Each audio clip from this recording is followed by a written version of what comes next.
Assalamualaikum warahmatullahi wabarakatuh. Kembali bersama kita di channel YouTube Bombardir Asahan. Iya. Di mana saya Faisal Sirait hari ini bersama tokoh viral Kabupaten Asahan.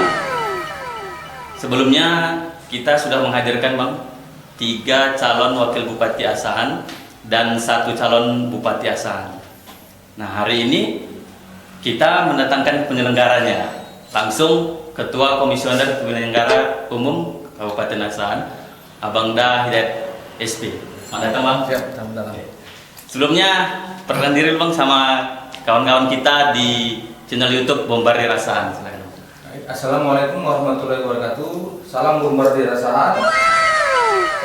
Saya Hidayat, lebih dikenal biasa orang panggil sebut Hidayat SP, sebagai Ketua KPU Kabupaten Asahan yang hari ini sangat sibuk dengan kegiatan dan persiapan Pilkada Asahan. Mudah-mudahan insya Allah semuanya bisa berjalan dengan lancar. Amin. Iya, itu sedikit profil dari Abang Hidayat. Jadi Bang, kalau bahasa Bataknya itu Bang, perhobas gitu. Ada bahasanya perhobas.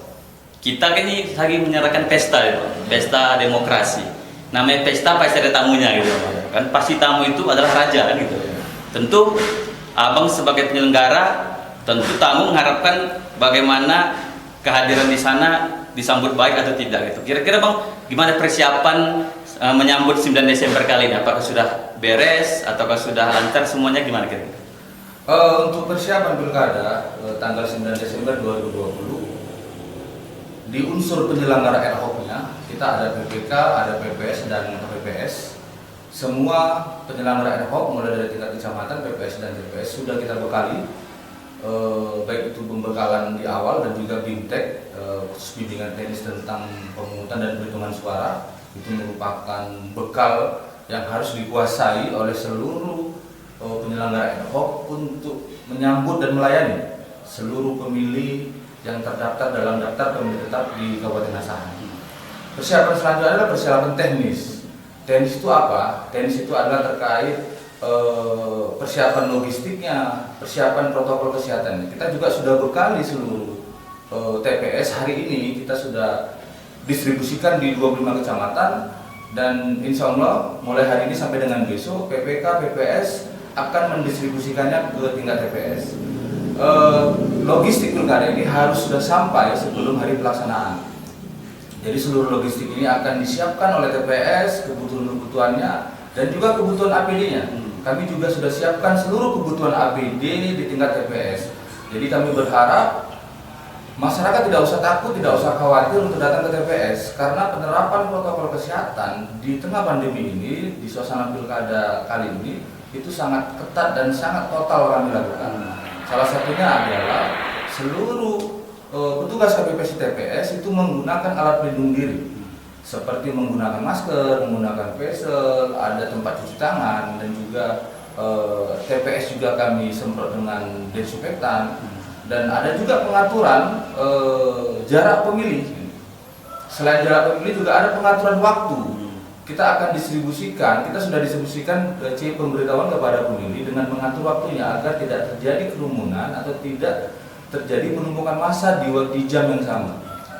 Misal pemilih yang masuk dalam DPT di antara 1 sampai dengan 50, dia akan pemberitahuannya akan diberikan pada jam 7 sampai dengan jam 8. Begitu juga dengan selanjutnya, sehingga penumpukan massa tidak terlalu banyak nanti di TPS. Inilah merupakan langkah-langkah konkret himbauan yang kami lakukan, sehingga masyarakat nanti selain menggunakan hak pilih juga tetap menerapkan protokol kesehatan di TPS. Mantap sekali. Satu lagi Bang, Ya. kenapa kita disuruh bawa pulpen sendiri nih Bang? Nah ini kan, apakah nyuci pakai pulpen nih kira-kira Bang?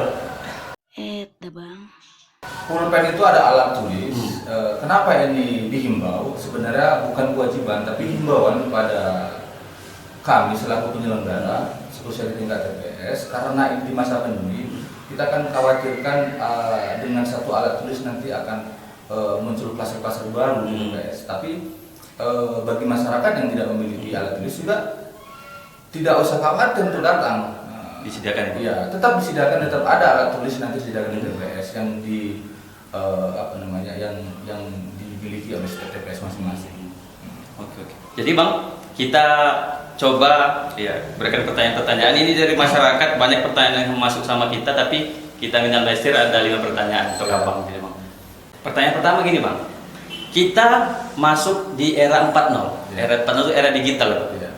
Tentu banyak sekarang masyarakat menggunakan digital, media sosial. Kira-kira Bang, kenapa sih di era 4.0 ini pemilu nggak dilaksanakan secara online gitu Bang? Kenapa harus secara manual? Kira-kira gitu. Itu kan semua kan regulasi sudah diatur oleh KPU RI ya. KPU RI juga memanfaatkan beberapa alat-alat digital walaupun bukan untuk pemilihan secara langsung yang digunakan oleh pemilih. Seperti hari ini KPU sampai dengan jajaran di tingkat PPS kami juga melakukan sosialisasi. Selain langsung bertatap muka, kami juga menggunakan media medsos. Nah, kami share, kami sebarkan konten-konten terkait ajakan pemilih, himbauan pemilih. Kami juga gunakan akun YouTube.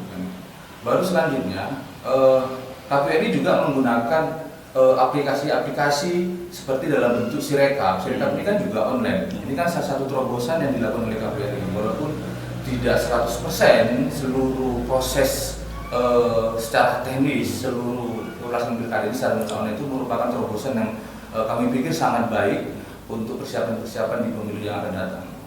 Mungkin kalau menurut saya nih Bang, kalau biar pemilihannya secara online gitu kan Bang, Ya. mungkin nggak lama-lama menghitungnya sampai 2 hari, 3 hari atau selanjutnya. Kalau online langsung pilih, langsung keluar kira. Ya, harapannya juga seperti itu. Tapi untuk pilkada ini kan karena satu pemilihan, proses pemungutan dan perhitungan suaranya kami targetkan tetap 1 hari. Dan pada hari itu juga selesai. Baru nanti petugas KPPS akan menghitung seluruh jumlah surat suara dan perhitungan suara di TPS. Ada yang manual dan juga ada yang dilakukan secara online, itu yang namanya dengan Sirekap. Ya. Oke, itu tadi dia kawan-kawan tentang bagaimana sebenarnya ternyata KPU sudah melaksanakan secara online tapi tidak sepenuhnya gitu kawan-kawan. Jadi pertanyaan selanjutnya nih Bang. Adakah Bang jaminan pilkada kali ini tidak sebarkan COVID-19 Bang? Gimana Bang? KPU RI sudah membuat regulasi pemerintah bersama dengan pemerintah dan DPR RI bahwa pelaksanaan pilkada ini harus dilaksanakan di tengah pandemi dengan beberapa syarat seperti kita harus totalitas 100% menerapkan protokol kesehatan dari semua tahapan sampai dengan tanggal 9 Desember nanti. Misal di tahapan pencalonan kita menerapkan protokol kesehatan di mana seluruh calon itu harus melaksanakan uji swab. Baru untuk penyelenggara RO kita juga melaksanakan seluruh penyelenggara RO rapid test. Sedangkan untuk kampanye juga ada syarat-syarat yang harus dipatuhi oleh seluruh peserta pasangan calon dan tim kampanye. Itu merupakan bentuk komitmen yang dilakukan KPU pada saat pelaksanaan pilkada di tengah pandemi ini. Sedangkan untuk di TPS kita juga menerapkan protokol kesehatan secara ketat. Seperti misalkan menggunakan masker, menyiapkan sarung tangan untuk pemilih, menggunakan tinta tetes tidak langsung dicelupkan. Ini merupakan langkah-langkah konkret yang dilakukan oleh KPU untuk mencegah penyebaran COVID-19 dan mencegah munculnya klaster-klaster baru di pada saat pemungutan suara nantinya. Oke, jadi kawan-kawan nggak perlu takut ya tersebar virus COVID-19 mudah-mudahan ya, karena pihak KPU sendiri sudah menjalankan protokol kesehatan dengan baik. Mudah-mudahan kawan-kawan tetap jangan lupa tanggal 9 Desember hadir untuk mengikuti pemilihan kepala daerah Kabupaten Asahan. Pertanyaan selanjutnya Bang, ini pemilihan kali ini ternyata katanya banyak TPS yang bertambah, Ya, betul? ya. Jadi kenapa pada pilkada kali ini Bang TPS-nya itu diajak katanya Bang? Kenapa bisa gitu? Penambahan TPS adalah untuk mengurangi jumlah pemilih. Kita mengacu pada Undang-Undang Nomor 10 2016 yang sebelumnya jumlah pemilih itu adalah 800 per TPS. Tapi dikarenakan pilkada ini di masa pandemi, maka ada perubahan undang-undang.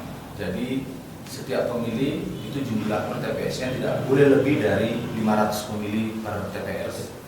Itu merupakan komitmen KPU, Bawaslu dan pemerintah untuk mengurai masa ataupun pemilih yang ada dalam TPS.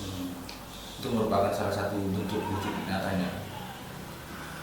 Terkait apa yang disampaikan acakan TPS tadi, saya pikir itu tidak ada karena kami sebagai penyelenggara sudah melakukan pemetaan di awal untuk pemilih-pemilih yang berdekatan dengan TPS tersebut. Kami tidak melakukan pemisahan pemilih di desa lain. Nah, semuanya akan berada dalam satu TPS ataupun dalam satu desa. Itu merupakan syarat yang harus dipenuhi. Jadi pemilih yang hari ini mungkin tersebar di beberapa TPS, ya karena memang ada pemetaan TPS dan pengurangan jumlah pemilih dalam satu TPS yang sebelumnya 800 orang per TPS ini menjadi 500 orang per TPS. Beda dengan pemilu 2019. Maksimal kan 300 pemilih per TPS. Saya pikir seperti itu. Jadi kawan-kawan bukan diacak ya, karena bertambahnya TPS itu mungkin kawan-kawan bisa berpindah TPS ya Bang ya. Makanya nanti mungkin di awalnya TPS 7 kok sekarang ke TPS 8 ya, karena penambahan TPS itu ya kawan-kawan. Pertanyaan selanjutnya nih Bang. Saya Bang, kalau pemilihan kemarin nih Bang, pernah menyaksikan langsung nih Bang, pelaksanaan pemilihan itu ternyata Bang, kita kenal namanya serangan pajar. Nah, ternyata serangan pajar itu memang ada rupanya Bang. Jadi Bang, kira-kira sikap KPU terkait masalah ini gimana Bang untuk menyelesaikannya? Gitu. Kami di awal tahapan sampai dengan hari ini terus melakukan sosialisasi kepada masyarakat, juga kepada tim kampanye. Sosialisasi kami salah satu penyampaiannya adalah bagaimana teknis pemungutan suara bisa berjalan dengan baik sesuai dengan apa yang dipanggil masyarakat. Penerapan protokol kesehatan juga harus dipatuhi, dan juga yang terakhir tidak adanya money politik dalam pelaksanaan Pilkada 2020 ini.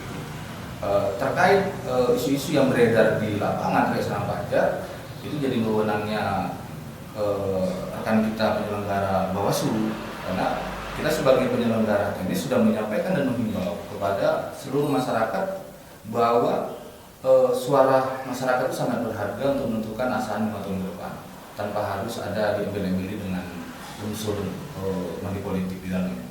Kalau kira-kira Bang, pihak KPU sendiri menemui hal tersebut Bang, apakah ada tindakan dari pihak KPU? Regulasinya sudah diatur, ketika ada ditemukan money politik atau serangan pajar, nanti rekan-rekan Bawaslu yang akan menangani hal tersebut. Berarti KPU tetap melaksanakan bagaimana plan itu tetap berjalan ya Bang, untuk serangan pajar atau apapun itu bagian Bawaslu ya. Oke baik Bang. Oke, kita terakhir nih Bang. Ada pemilih nih Bang yang menganggap karena nilai suara mereka hanya satu Bang, maka tidak ada artinya Bang. Jadi mereka mengurungkan diri untuk memilih Bang. Apa kira-kira peran KPU terhadap apatisme politik tersebut itu? Setiap pemilih hanya memiliki satu hak surat suara, artinya mereka tidak boleh memilih lebih dari itu. Jadi suara itu dan hak mereka harus dipergunakan dengan sebaik-baiknya agar partisipasi pemilih di pilkada ini bisa meningkat. Dalam demokrasi, pemilu atau pilkada merupakan bagian penyaluran dalam demokrasi. Artinya pemilih bisa menyampaikan hak-haknya di dalam pemilihan tersebut dengan melalui memberikan hak suaranya di TPS. Kami berharap seluruh pemilih yang ada di Kota Asahan yang masuk dalam DPT ataupun yang sudah punya KTP dan belum ber-17 tahun atau sudah menikah bisa menggunakan hak pilihnya di TPS pada tanggal 9 Desember nantinya. Kami yakin kesadaran masyarakat untuk menentukan 5 tahun ke depan merupakan bentuk partisipasi yang sangat dibutuhkan ke semua lapisan masyarakat. Terima kasih. Terakhir, ada kawan-kawan juga bilang Bang, ternyata mereka belum dapat surat untuk pemilihan itu Bang. Yang belum dapat kira-kira kemana laporan ini? Distribusi C pemberitahuan itu hari ini terus dilakukan oleh penyelenggara ad hoc yaitu KPPS. Kalau ada yang belum mendapatkan bisa dilaporkan atau bisa disampaikan ke petugas KPPS atau PPS tempat. Dan kami bagi pemilih yang terdaftar dalam DPT ya, kalau tidak ada dalam DPT maka dia bisa menggunakan KTP elektroniknya nanti di TPS pada pukul 12.00 sampai dengan pukul 13.00. Kalau misalnya Bang lewat dari jam segitu Bang, apakah boleh memilih lagi gimana tuh? Sesuai regulasi dia harus tepat pukul 13.00. Kalau misalnya daftar dulu, tinggal nggak apa-apa nih Bang, memilih itu gimana Bang? Itu mungkin boleh? Beda hal kalau dia sudah mengisi daftar hadir, kemudian jam 13 lewat, tapi dia masih menunggu antrian, itu bisa dibolehkan untuk menggunakan hak pilihnya. Oke. Terakhir nih Bang, Ya. Abang ini kan sebagai ketua komisioner KPU Kabupaten Asahan nih Bang. Gimana sih caranya biar jadi anggota komisioner gitu? Apakah harus dari dari PPS dulu atau dari mana dulu gitu bang. Abang kan langsung bisa jadi ketua KPU ini gimana sih caranya gitu bang? Mana tahu kan saya jadi juga gitu ketika komisioner gitu bang. Ya harusnya menunggu dulu pengumuman ada tidak pengumuman penerimaan KPU kan, karena kalau tidak ada pengumuman gimana kita mau jadi komisioner kan? Gitu. Pengalaman juga sangat penting, pengalaman dari penyelenggara baik itu di KPPS, di PPS dan PPK itu juga sangat penting untuk bekal kita bisa naik setingkat di atasnya seperti menjadi komisioner KPU kabupaten. Itu merupakan bekal sangat kuat ya. Pemahaman tentang regulasi pilkada pemilu juga penting untuk dipelajari dan dibaca sehingga pada saat waktunya nanti kita bisa mempersiapkan diri. Ya insya Allah dengan usaha yang sangat kuat, yakin, ya jangan lupa berdoa. Insya Allah semua bisa terwujud. Amin. Amin. Ya, mudah-mudahan nanti saya juga bisa nyalon jadi komisioner KPU Asana. Baik bang, itu pertanyaan-pertanyaan yang bisa kami sampaikan pada masyarakat. Mudah-mudahan kawan-kawan bisa memahami bagaimana sebenarnya KPU Asana bisa berjalan dengan baik. Mudah-mudahan kawan-kawan jangan lupa di 9 Desember datang ke TPS untuk memilih calon bupati dan wakil bupati Kabupaten Asana. Kawan-kawan sekalian, mana Bupati Asahan berada di rumah produk Kabupaten Asahan. Hari ini kita punya produk unggulan. Di sebelah saya ada akuarium ini, di mana kawan-kawan kalau butuh ikan cupang bisa calling nomor di bawah ini. Langsung saja dipesan yang banyak ya. Kalau kita punya produk unggulan, produk yang pasti kawan-kawan tidak salah untuk memilih di sini. Terima kasih.